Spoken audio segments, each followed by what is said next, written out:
স্বামী স্ত্রীর ভালোবাসা, ভাই বোনের ভালোবাসা, যা জায়ের ভালোবাসা, অনেক রকম ভালোবাসা আছে।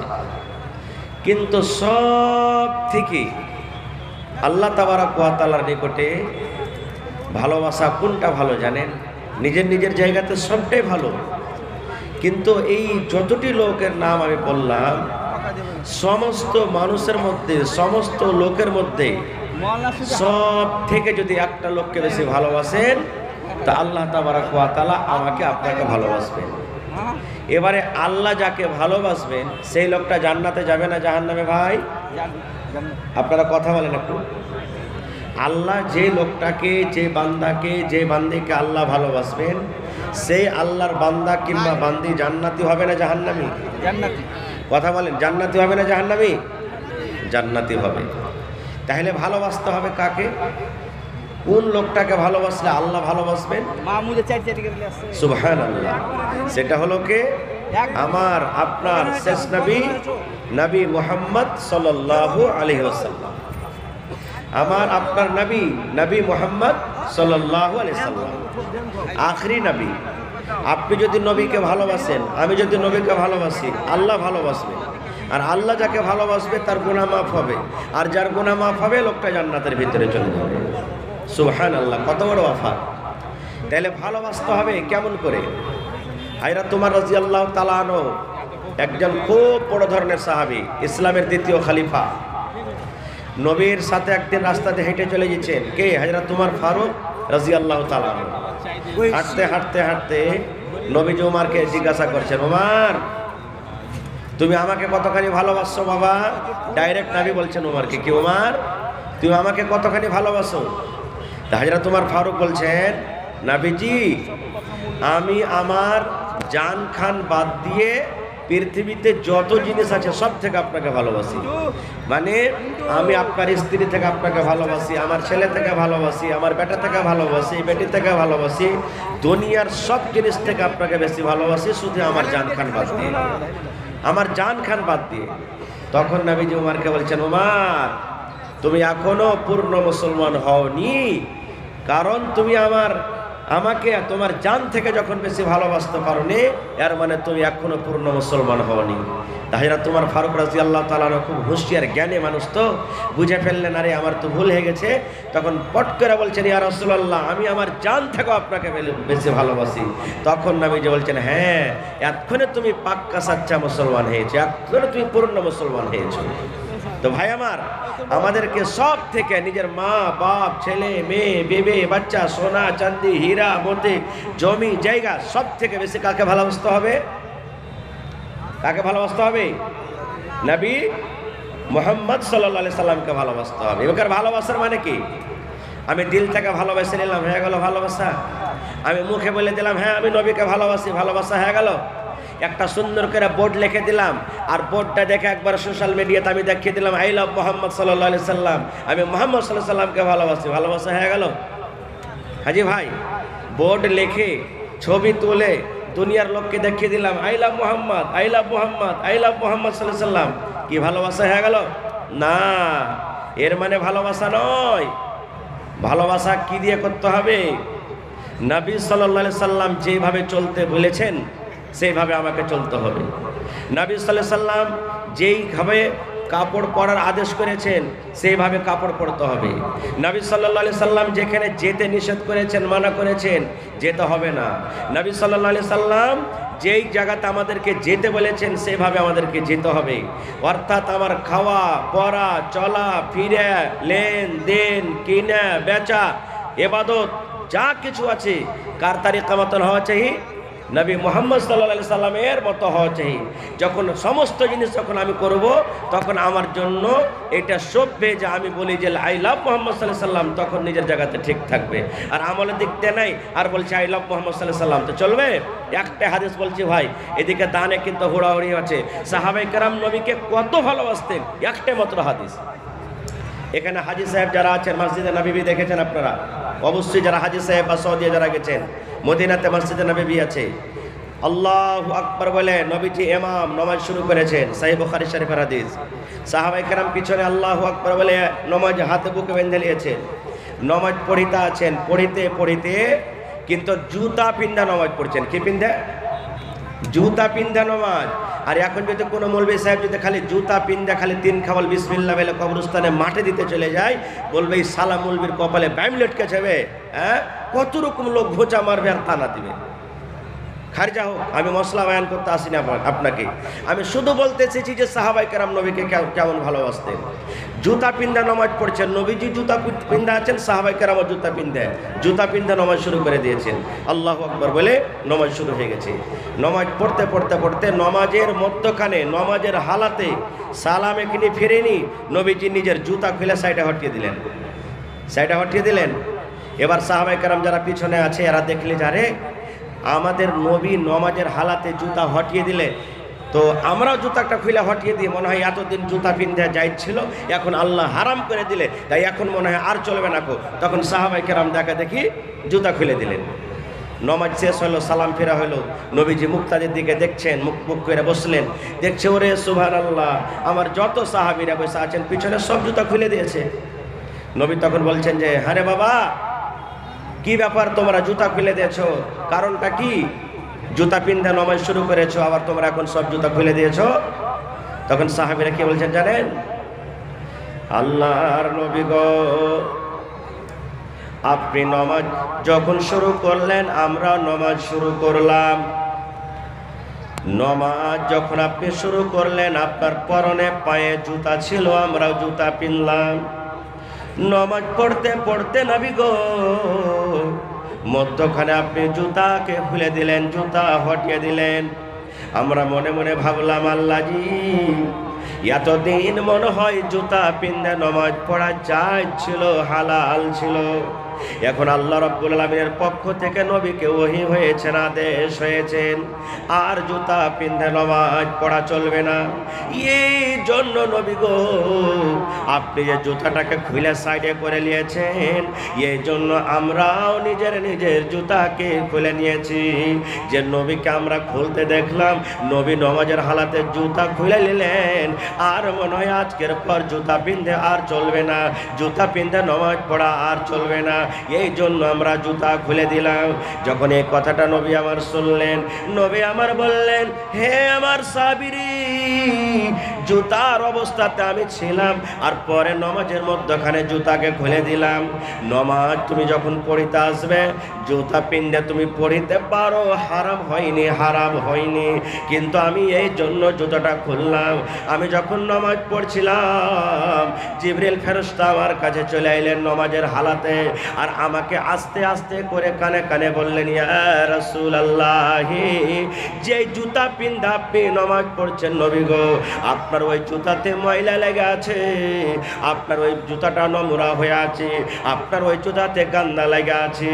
আর যে জুতাতে ময়লা থাকবে, যে জুতাতে গান্দা থাকবে, ওই জুতা পিন্ধে নামাজ হবে না গো নবীজি, নামাজ হবে না। এই জন্য দয়া করে আপনি জুতাটাকে খুলে দেন। দয়ার নবী বললেন, জিবরিল ফেরেশতা যখন আমার কানে কানে বললেন, আমি নবীজি জুতাকে খুলে দিলাম। নবী বললেন, সাহাবীরে, যখন তোমরা মসজিদে নামাজ পড়িতে আসবে, মসজিদে ঢোকার আগে আগে তোমরা নিজের পায়ের দিকে তাকায়া নাও, নিজের পাকে তোমরা দেখে নাও যে তোমাদের জুতাটা পরিষ্কার আছে কিনা। যদি জুতা পরিষ্কার থাকে তোমরা জুতা পিন্ধা নামাজ পড়িতে পারো, আর যদি তোমাদের জুতা পরিষ্কার না থাকে, যদি শক থাকে কিংবা জুতাতে যদি ময়লা লাগা থাকে, তো খবরদার তোমরা জুতা নিয়ে মসজিদে আসবে না, মসজিদের বাইরে তোমরা জুতাটাকে খুলে নাও। এই জন্য বললাম হাদিসটা বন্ধুরে, কেমন ধরনের জুতা সাহাবায়ে কেরাম পরছেন, কেমন ধরনের জুতা নবীজি পিনতেন, আল্লাহ হায়াতে রাখে অন্য কোনো দিন বলবো। বলার উদ্দেশ্য বন্ধুরে, সাহাবায়ে কেরাম নবীকে কত ভালোবাসতেন, সাহাবায়ে কেরাম নবীকে কত ভালোবাসতেন। নবীকে জুতা খুলতে দেখলেন, সাথে সাথে তারাও খুলে দিলেন। এর নাম হলো মুহাব্বত, এর নাম হলো আই লাভ মুহাম্মদ সাল্লাল্লাহু আলাইহি সাল্লাম। নারে তাকবীর, সুবহানাল্লাহ। এর নাম হলো কি? মুহাব্বত। আর একটা মাত্র 2 মিনিটের হাদিসের কথা আপনাদের সামনে বলবো। হায়রাত উমর রাদিয়াল্লাহু তাআলা আনহু যখন খলিফা হলেন, নবীজি দুনিয়া থেকে চলে গেলেন, আবু বকর খলিফা হলেন, ও চলে গেলেন, খলিফা দ্বিতীয় নম্বর রাজা উমর রাদিয়াল্লাহু তাআলা আনহু ফজরের নামাজ পড়েছেন, আল্লাহু আকবার বলে নামাজ শুরু করেছেন কে? উমর ফারুক নামাজ পড়েছেন। আর একটা গুন্ডা, একটা বদমাইশ, বাস 2 মিনিট, একটা গুন্ডা একটা বদমাইশ আইসার করে হযরত উমর ফারুকের পেটে দিলে জোর করে একবারে ছোরা ভরে, এমন জোরে ছোরা ভরলে সুবহানাল্লাহ পেট ফুটা হয়ে গেল, একবারে ছোরা এই পার ওপার হয়ে গেল। এই জমানার মতন হসপিটাল কোথায় পাবেন? আরে চল তাড়াতাড়ি করে কাঠিয়ার মেডিকেল কলেজ নিয়ে চল, পূর্ণি নিয়ে চল, শিলিগুড়ি নিয়ে চল, অমুক চল তুমুক চল, এগুলো হসপিটাল কোথায় পাবেন? সব সাহাবায়ে কেরাম দেখতে চলে এলেন, চল রে আমাদের খলিফাকে মার্ডার করে দেওয়া হয়েছে, আমাদের রাজাকে মার্ডার করে দেওয়া হয়েছে। সবাই দেখতে আসেন। একজন সাহাবী বলছেন যে হযরত উমরকে দুধ গালা দাও, রক্ত বহে গেছে, দুধ খেতে গেলে একটু শরীরে শক্তি হবে। এমন জখম, এত বড় জখম, মুখ দিয়ে দুধ দিয়েছে, দুধ দেওয়ার সাথে সাথে পেট যে জায়গাতে ফুটা আছে দুধ হয়ে বের হয়ে গেল, দুধ হয়ে বের হয়ে গেল। সব লোকজন দেখতে এসেছেন, ওর মধ্যে একটা নওজওয়ান, একটা যুবক, উনিও কিন্তু হযরত উমর ফারুককে দেখতে এসেছেন। বাস আমি এই হাদিসটা বলে শেষ করছি। এবার দেখা টাকা পর হাঁটতে শুরু করেছেন। এখান থেকে মোটামুটি ধরেন যে ওই আপনার ক্যামেরা লাগা আছে, ওখান থেকে চলে গেছে। তখন হযরত উমর ফারুকের নজর কিন্তু ওই নওজওয়ানের দিকে পড়ে গেছে। এবার নওজওয়ানকে বলছেন, আরে আল্লাহর বান্দা, এনে শোনো, তুমি এখানে শোনো। ওই লোকটা হযরত উমর ফারুকের পাঞ্জরে চলে এসেছেন। আসা পর তখন বলছে, আমিরুল মুমিনিন কি বলছেন? এবার হযরত উমর রাদিয়াল্লাহু তাআলা আনহু কি বলছেন শোনেন বন্ধুরে। হযরত উমর বলছেন, এরে আল্লাহর বান্দা, তুমি উমরকে দেখতে এসেছো, উমর যদি মরে যায়, উমর যদি দুনিয়া থেকে চলে যায়, উমর যদি দুনিয়া থেকে চলে যায়, তাহলে ইসলামের কোনো ক্ষতি হবে না রে, নবীর দ্বীনের কোনো ক্ষতি হবে না, নবীর তারিকার কোনো ক্ষতি হবে না। কিন্তু যদি একটা নবীর কথা না মানা হয়, একটা যদি নবীর তারিকা, একটা নবীর সুন্নাতকে যদি ছেড়ে দেওয়া হয়, একটা নবীর সুন্নাতকে যদি মার্ডার করে দেওয়া হয়, তাহলে অনেক ক্ষতি হয়ে যাবে রে, অনেক অনেক ক্ষতি হয়ে যাবে। এই नौजवान हाँ स्क्रीन प्रोजेक्टर वाले आप प्रोजेक्टर ठीक कीजिए, महिला पिंडाल में फोटो साफ नहीं है भाई আমার। তাহলে হযরত উমর রাদিয়াল্লাহু তাআলা বলছেন কি সুবহানাল্লাহ। দেখেন ভাই ওয়াজ মনে হয় করা হবে না খুব। খার শেষ কথা আমি বলছি যে নবী মুহাম্মদ সাল্লাল্লাহু আলাইহি সাল্লামের তারিকা মত আমাদেরকে জীবনটাকে কাটতে হবে, তাহলেই আমরা কিয়ামতের দিন সাকসেস কামিয়াব হতে পারবো। তাহলে ভাই আজকে দেখি মোহাব্বত ভালোবাসা দেখিয়ে এই মসজিদের জন্য কোন আল্লাহর বান্দা আছেন 1 লক্ষ টাকা দান করতে পারবেন? 1 লক্ষ টাকা। আল্লাহ রাসূল 1400-1450 বছর আগে এলান করে দিয়েছেন, মান বানা লিল্লাহি মসজিদান বানাল্লাহু লাহু বাইতান ফিল জান্নাহ। আল্লাহর ঘর দুনিয়াতে যে বানাবে, আল্লাহর ইবাদতখানা যে দুনিয়াতে বানাবে, আল্লাহ তাবারক ওয়া তাআলা জান্নাতের ভিতরে তার একটা ঘর বানিয়ে দেবেন। আসেন দেখি 1 লক্ষ টাকা দেনেওয়ালা কে আছেন? 1 লক্ষ টাকা কে দিবেন আজকের এই মসজিদের জন্য জালসাতে? 1 কাঠা 2 কাঠা 5 কাঠা জমিন দেওয়ালা কে আছেন? সুবহানাল্লাহ। এই কয়েকদিন আগে সাকরেলি গ্রামে জালসা করতে গেলাম, রাকসিতে জালসা করতে গেলাম। ওখানকার মহিলারা 8 আনা 10 আনা ওজনের কানের বালি হুইলারকেরা আল্লাহর ঘরের জন্য স্টেজে দিয়ে পাঠিয়ে দিয়েছেন। এখনকার টাইমে জামানাতে মোটামুটি 8 আনা বালির দাম ৭০,০০০ টাকা। তো আমার মায়েরা খালারাকে বলবো, আপনাকে পিন্ডালে চাদর ঘুরছে, মহিলা পিন্ডালে চাদর सुनिए सुनिए आवाज दीजिए, लोग परेशान है, आवाज ढंग से दीजिए आप। এইবারে ওরা তখন বলছে মুসলমানেরা বেশি দূর যায়নি, ওরাকে ডেকে নিয়ে আয়। এবার তখন একটা লোক দৌড়াতে দৌড়াতে দৌড়াতে চলে গেছে। যাওয়ার পর তখন বলছেন যে ভাই তোমাদের মধ্যে কেউ কোনো মন্ত্র কোন এলাজ জানো? বলছে কিসের? বলছে আমাদের গ্রামের সর্দারকে সাপে কামড়ে নিয়েছে বা বিষাক্ত জানোয়ারে কামড়ালছে, ভালো করতে পারি না, চলো তাড়াতাড়ি করে।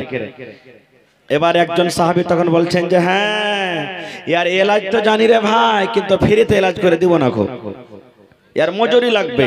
তোমরা গ্রামে থাকতে দাওনি আর তোমরা এখন এসেছো, তো এলাজ তো করবো, কিন্তু এর বদলাতে তোমরাকে মজুরি লাগবে। বলছে কি মজুরি দিবে? না তো ছাগল লাগবে। কতটি ছাগল লাগবে? না 30টা বকরি লাগবে। কয়টা বকরি ভাই? 30টা বকরি লাগবে। মানুষ বলে না, যখন মুসিবতে আমরা পড়ে যাই তখন ডাক্তারকে বলি, ডাক্তার সাহেব যা টাকা লাগবে দেওয়া হবে, কিন্তু আমার এই পেশেন্টটাকে বাঁচিয়ে। তখন ওরা বলছে যে 30টা তো 30টাই বকরি দেবো, কিন্তু চলো তাড়াতাড়ি করে।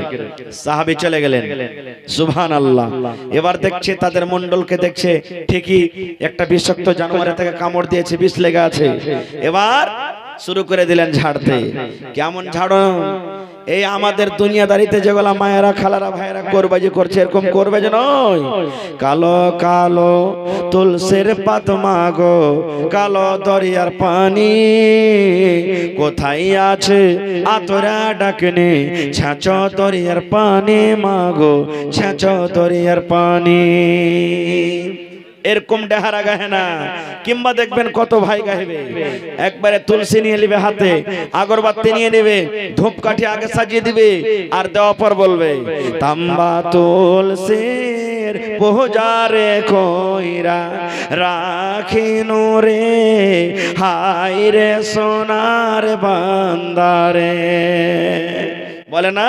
এবার ভূতটাকে বলবে কি বা খাইবা, কি বারে নিবা, বলো রে, হাই রে সোনার বান্দারে।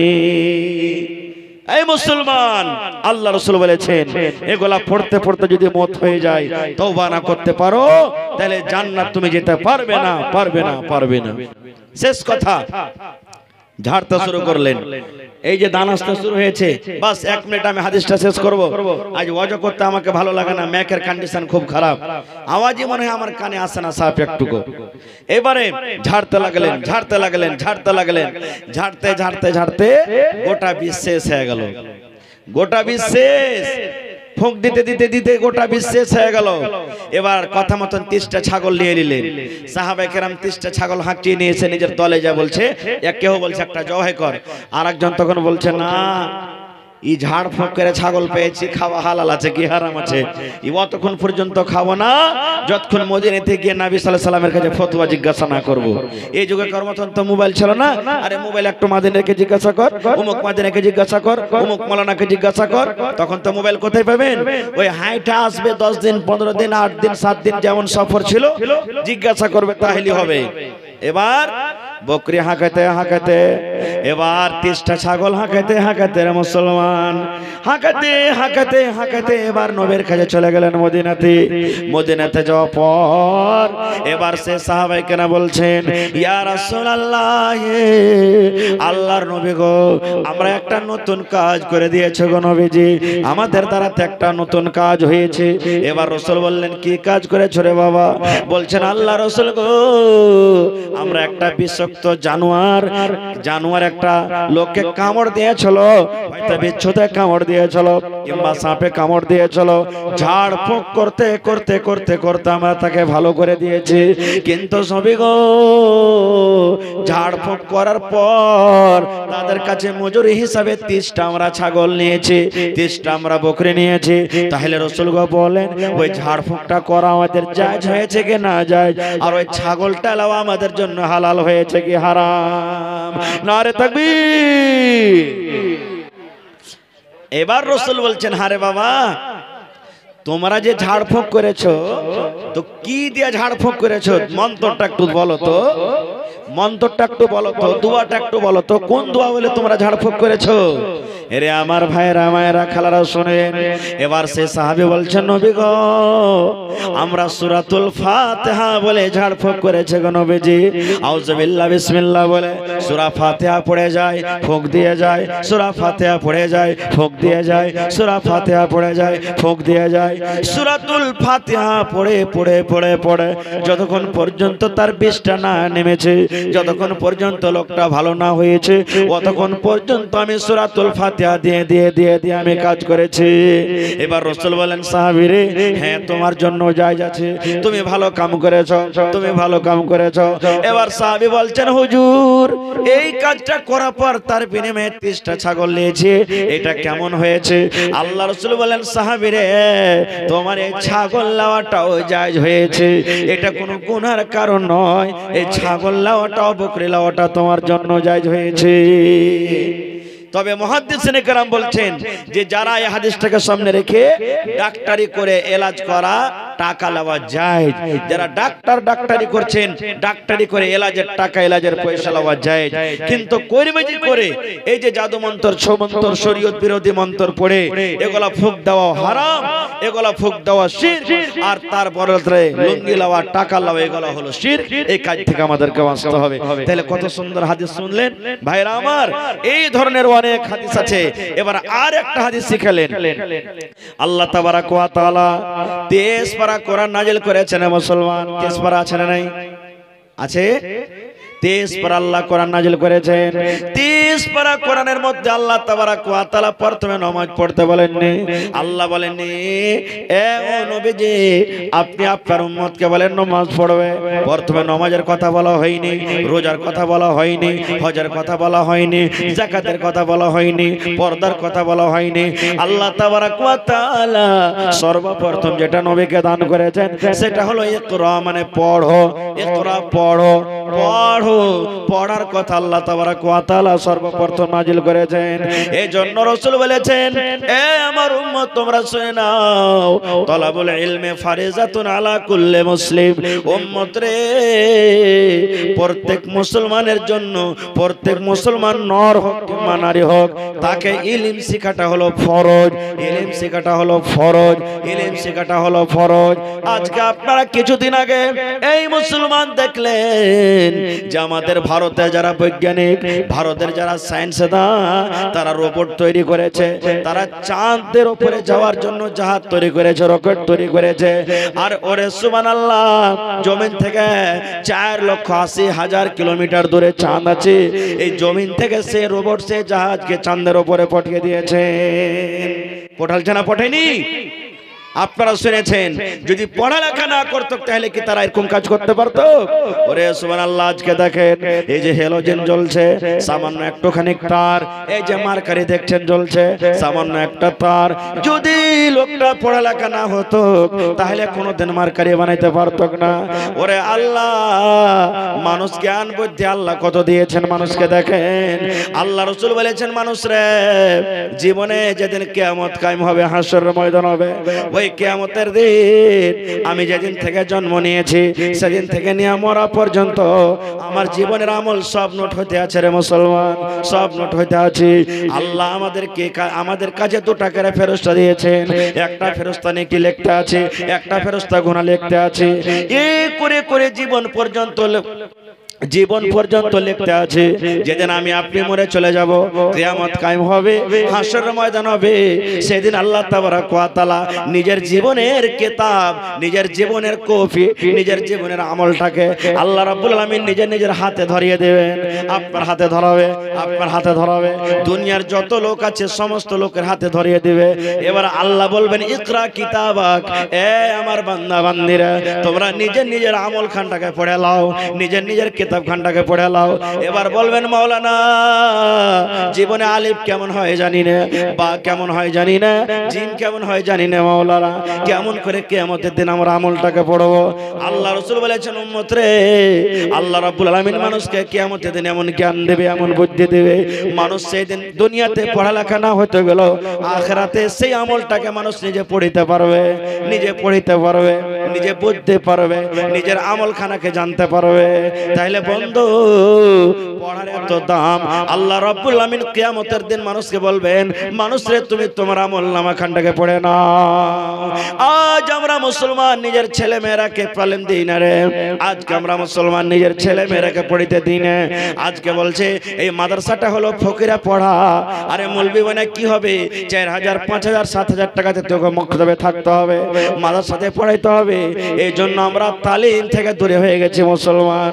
আপনার ছেলেকে ইঞ্জিনিয়ার বানান, আপনার ছেলেকে প্রফেসর বানান, আপনার ছেলেকে মাস্টার বানান, আপনার ছেলেকে ডাক্তার বানান, দুনিয়ার যত পড়া আছে আপনার ছেলেকে দেন রে মুসলমান। কিন্তু দুনিয়ার ইলমের দেওয়ার সাথে সাথে আপনার ছেলেকে দিনের ইলম তো দিতে হবে। যদি দিনের ইলম না দেন হইতে পারে আপনার ছেলেটা শরীয়ত থেকে দূরে চলে যাবে। আর খবরদার খবরদার জীবনে কোনোদিন মাদ্রাসাকে এগারত করবেন না। আপনারা জানছেন দুনিয়ার মানুষ আজকে মসজিদ বন্ধ করে না, কেন করে না? এটা ইবাদতের জায়গা। কিন্তু মুসলমান আপনার মাদ্রাসার পরে নজর আছে, মাদ্রাসা যেন মুসলমানের বন্ধ হয়ে যায়। কেন বন্ধ হয়ে যায়? আজকে ওরা জানছে মুসলমানের যদি মাদ্রাসা বন্ধ হয়ে যায় মুসলমানের ঈমান শেষ হয়ে যাবে। ঈমান শেষ হতে গেলে ইসলাম হারিয়ে যাবে। ইসলাম বুঝবে না, ইসলাম কি জিনিস জানবে না, আস্তে আস্তে তখন আমাদের দলে চলে আসবে। এই জন্য মুসলমান, মাদ্রাসা আছে তো আপনি আছেন, মাদ্রাসা আছে তো দুনিয়া আছে, মাদ্রাসা আছে তো ঈমান আছে, মাদ্রাসা আছে তো মুসলমান আছে। আর মাদ্রাসা যদি না থাকে মুসলমান দুনিয়াতে থাকবে না, মুসলমানের ঈমান থাকবে না, মুসলমান দুনিয়া থেকে মিটে যাবে, শেষ হয়ে যাবে। এই জন্য মাদ্রাসার দরকার আছে। একটা ঘটনা বলি যে আপনার সামনে, এর আগে হয়তো কোনো জালসাতে বলেছি। আল্লাহুস সামাদ, এক বাপ জমিন বিক্রি করে করে বেটাকে পড়ালছে, এমবিবিএস ডাক্তার, বড় ডাক্তার হয়েছে। বাপ বুড়া হয়ে গেছে, বাপ মরে গেছে। এবার ইমাম সাহেব জানাজার সামনে এসে বেটাকে বলছেন, ডাক্তার সাহেব, ডাক্তার বাবু, আপনার বাপ মরেছে, বেটা বাপ মরেছে, এই জন্য আপনি হলেন তার ছেলে, আপনার বেশি হক যে আপনি নিজের বাপের জানাজা নিজে আপনি পড়িয়ে দেন আজকে। ওরে সুবহানাল্লাহ, যখন কথাটা বলা ওই ডাক্তারের চোখ দিয়ে ঝরঝর ঝরঝর করে পানি ঝরতে লাগলো। ওই ডাক্তার কাঁদতে লাগলো। কেন কাঁদতে লাগলো? গ্রামের লোকেরা বলতে লাগলো, ও ডাক্তার বাবু কেন কাঁদছেন? আপনার বাপ মরে গেছে, আল্লাহ যতদিন হায়াত দিয়েছে দুনিয়াতে থাকলো, এখন আল্লাহর পেয়ারা হয়েছে, তবে কেন কাঁদছেন? এবার ডাক্তার সাহেব বলছেন, ও গ্রামের লোকেরা, মওলানা, আমার বাপ মরেছে এই জন্য আমি কান্দি না, আমার বাপ দুনিয়া থেকে চলে গেছে এই জন্য কান্দি না, এই জন্য আমি কান্দি মওলানা। আমার বাপ জমিন বিক্রি করে করে, আমার বাপ গরু বিক্রি করে করে, আমার বাপ ছাগল বিক্রি করে করে, আমার মা গয়না বিক্রি করে করে আমাকে পড়িয়ে লেখে এমবিবিএস ডাক্তার করেছে। আজ আমি মাসে 2 লক্ষ 3 লক্ষ টাকা আমি ইনকাম করি। কিন্তু মওলানা, আজকে যে আপনি বললেন তোমার বাপের তুমি হক রাখো, জানাজা নামাজটা তুমি পড়িয়ে দাও, মওলানা, আজকে আমার বাপ বড় ডাক্তার করে গেছে, আমার মা বড় ডাক্তার করেছে, কিন্তু মওলানা এমন আমি ইলম শিখেছি, এমন আমি ইলম শিখেছি, টাকা তো ইনকাম করতে পারবো, কিন্তু যেই বাপ জমিন বিক্রি করে আমাকে ডাক্তার করেছে সেই বাপের জানাজার নামাজ পড়ার আমার হিম্মত নাই, ক্ষমতা নাই। কারণ আমি জানাজা কেমন করে পড়িতে হয়, জানাজার দোয়া আমি জানি না কেমন করে জানাজা পড়ব। সুবহানাল্লাহ। তো ভাই আমার, তাহলে আল্লাহ বাচ্চা রাখে, ইনশাআল্লাহ এই বিষয় নিয়ে আবার কোনোদিন আলোচনা করব। তবে আজকে মাদ্রাসার জন্য যেমন গত বছর আপনারা মহব্বত ভালোবাসা দেখিয়ে, আমার এখানকার মায়েরা খালারাও খুব দানি, আমার ভাইয়েরা খুব দানি, আপনি 1 টাকা দিবেন তো আপনার কাছ থেকে 1 টাকা নিব। কমিটির লোককে বলবো মা খালারকে পিন্ডালে তাড়াতাড়ি চাদর দিয়ে পাঠান, যত তাড়াতাড়ি পারবেন মা খালারকে পিন্ডালে চাদর দিয়ে পাঠান। আপনাকে বলবো, দেখি কোন আল্লাহর বান্দা আছেন, 2টা লোক দেখি 10,000 10,000 করে দিবেন, 2টা লোক দেখি 20,000 20,000 করে দিবেন, 5টা লোক দেখি 5,000 5,000 করে দিবেন, এবং 50টা লোককে দেখবো আজকে জালসাতে 1,000 2,000 1,000 2,000 করে দিবেন, 100টা লোককে দেখবো 500 500 করে দিবেন। তো আসেন তো দেখি কোন আল্লাহর বান্দা আছেন। মায়েরাকে বলবো, খালারাকে বলবো, এই গত রাত্রে জংলাতে জালসা ছিল, সুবহানাল্লাহ, একজন আমার খালা যান হাতের বালা, আংটি, আর আপনার এই নাকের নাকমণি, কাঁথা, আর যত আপনার কাঁসার বর্তন আছে সব স্টেজে এসে রাতের বেলা তাহাজির করে দিয়েছে। সুবহানাল্লাহ। আজ দেখি জালসাতে কোন মা আছেন, কাঁসার বদনা, কাঁসার থালি, কাঁসার গিলাস, কাঁসার পেয়ালা, গলার হার, নাকের নাকমণি, কানের বালি, সুবহানাল্লাহ। আজ দেখি কোন আমার মা খালা একটা এই মাদ্রাসার জন্য একটা ছাগল দান করতে পারবেন। তাই চান তো দেখি সর্বপ্রথম কোন আল্লাহর বান্দা আছেন, একটা লোক 10,000 টাকা দিবেন, একটা লোক 20,000 টাকা দিবেন, একটা লোক 15,000 টাকা দিবেন। এটা গরিব মাদ্রাসা ভাই, আপনাদের এই ছেলে মেয়ে পড়ছে, মইরা কবরে চলে যাবেন, আল্লাহ আপনার কবরে নাকি পৌঁছাতে থাকবে। তবে দেখি কোন আল্লাহর বান্দা বান্দি আছেন, একটা লোক 5,000 টাকা, মাওলানা আমি 100 সেফটি বালুর দাম দিলাম, মাওলানা আমি 100 সেফটি গিট্টির দাম দিলাম, মাওলানা আমি 100 সেফটি ইটার দাম দিলাম। আসেন দেখি আল্লাহর হস্তে, মাশাআল্লাহ। এই যে একজন আমার কোন ভাই আমার হাতে 1,000 টাকা সর্বপ্রথম দান দিয়েছেন, নারে তাকবীর, মাশাআল্লাহ। 1,050 কলম চেয়েছি, হাজার হাজার করে, তার মধ্যে 1 কলম পুরো হয়ে গেছে, ইনশাআল্লাহ 49 কলম আছে, পুরো হয়ে যাবে। এটা আমার ভাই কে দিলেন 500 টাকা ভাই, চলে গেলেন নাকি আর ভাই? এই দেখেন মহিলা প্যান্ডেল থেকে 500 টাকা, মা খালাকে প্যান্ডেলে চাদর দেন ভাই, তাড়াতাড়ি চাদর দিয়ে পাঠান। সুবহানাল্লাহ। একজন আমার ভাই গরিব মানুষ সোহরাব আলী সাহেব 500 টাকা দান করলেন। মাশাআল্লাহ, জাযাকাল্লাহ।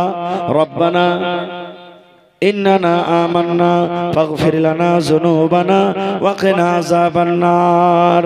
হে পাক পরওয়ারদিগার, আমার একজন ভাই 500 টাকা, আমার একজন ভাই 500 টাকা, আল্লাহ মহিলা প্যান্ডেল থেকে একজন আল্লাহ 500 টাকা, আরো একজন ভাই আমার 1000 টাকা দান করলেন, আরো একজন ভাই আমার 500 টাকা দান করলেন।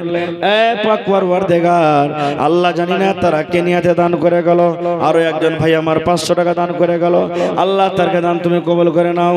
আরো একজন ভাই আমার 200 টাকা দান করে গেল, আল্লাহ তারকে দান তুমি কবুল করে নাও। রব্বানা যালামনা আনফুসানা ওয়া ইল্লাম তাগফির লানা ওয়া তারহামনা লানাকুনান্না মিনাল খাসিরিন। আল্লাহ মনের আশাকে পুরা করে দাও। সুবহানাল্লাহ। আরো একজন আল্লাহ মহিলা প্যান্ডেল থেকে 500 টাকা দান করে গেল। রব্বুল আলামিন, আল্লাহ 5000 টাকা মনে করে তুমি কবুল করে নাও। আল্লাহ রোজি রোজগারে বরকত দাও, আল্লাহ কামাই দামাইতে বরকত দাও। আল্লাহ যারা কবরে চলে গেছেন তারকে কবরে তুমি জান্নাতের বিছানা দিয়ে দাও। একটু উঠেন ভাই আপনারা তাড়াতাড়ি করে আছেন। আমার পরে আরো যোগ্য যোগ্য আলিম আছেন, আমার বড় ভাই মাওলানা তৌহিদ আলম সাহেব সালফি, আমার ভাই মাওলানা সিরাজুল ইসলাম সাহেব সালফি, দুইজন যোগ্য যোগ্য আলিম বেঁচে আছেন। আমাকে এখান থেকে বিদায় করবেন তারা।